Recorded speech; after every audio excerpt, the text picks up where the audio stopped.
करीब 15 दिन अस्वस्थ रहे भगवान जगन्नाथ मंगलवार को स्वस्थ होकर अनसर से उठे और अपनी आंखें खोली। इस मौके पर राजापारा स्थित रियासतकालीन भगवान श्री जगन्नाथ मंदिर में धार्मिक अनुष्ठानों के साथ नेत्रोत्सव मनाया गया। भगवान को आभूषणों से श्रृंगार किया गया और उनके आंखों में अंजन किया गया। नेत्रोत्सव के साथ ही अब शहर में महाप्रभु जगन्नाथ के रथोत्सव की तैयारी पूरी हो गई है। अब गुरुवार को महाप्रभु अपने भाई बलभद्र और बहन सुभद्रा के साथ रथारूढ़ होंगे। ऐसी मान्यता है कि भगवान पिछले 15 दिनों से बीमार थे। भगवान को काढ़ा पिलाया गया, जिसके बाद वह ठीक हो गए और मंगलवार को उन्होंने अपनी आंखें खोली। मंदिर के महंत पुजारियों ने जगन्नाथ प्रभु के नेत्र खोलने की परंपरा निभाई। प्रभु का मनोहारी श्रृंगार किया गया।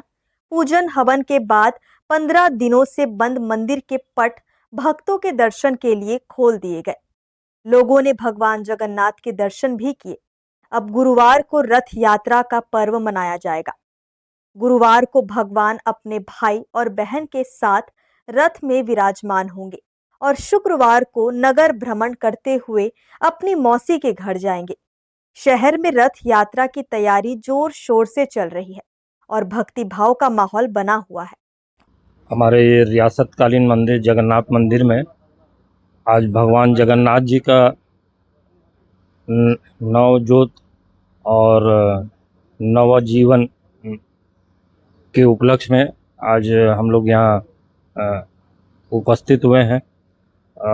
आज से ठीक 15 दिन पहले जब स्नान पूर्णिमा हुआ तो भगवान जी अस्वस्थ हो जाते हैं और आज के दिन जब जड़ी बूटी वगैरह का सेवन करते हैं, आज के दिन वो स्वस्थ होते हैं और पहला नेत्र आज खोलते हैं वो, और पूरे एकदम युवा अवस्था का ये उसमें ये आज दर्शन उनका प्राप्त होता है। ये इसका महत्व है। तो ये कहा जाता है कि इस रीति रिवाज में आज के दिन जो भगवान का दर्शन करता है वो हमेशा के लिए अच्छा स्वस्थ रहता है और उसकी हर मनोकामना पूर्ण होती है। तो आज ये सौभाग्य है हमारा कि आज भगवान जी जैसे उन्होंने नेत्र खोला है तो आज उनका दर्शन हुआ। भगवान 15 दिन से भगवान को बुखार था। जैसे औषधि होता है यार, 21 प्रकार का औषधि से भगवान सुबह उठाए हैं, स्नान किए हैं। महा स्नान करने के बाद भगवान को औषधि से काढ़ा पिलाया गया। काढ़ा पीने के बाद भगवान को उसका श्रृंगार करने का वस्त्र पहने, फिर उनके नेत्र उत्सव किया गया। उनके आँख में काजल वगैरह जो परंपरा है फिर काजल लगाया गया। उसके बाद भगवान को महाप्रसाद समिति तरफ से, है ना, उत्कल समाज की तरफ से महाप्रसाद लगाया गया। सब लोग बहुत आनंद से प्रसाद पाए। कल भगवान यहीं बैठे रहेंगे। परसों भगवान पहाड़ी विजय करके भगवान को रथ में तब होंगे। रायगढ़ में जगन्नाथपुरी की तर्ज पर ही रथोत्सव धूमधाम से मनाया जाता है।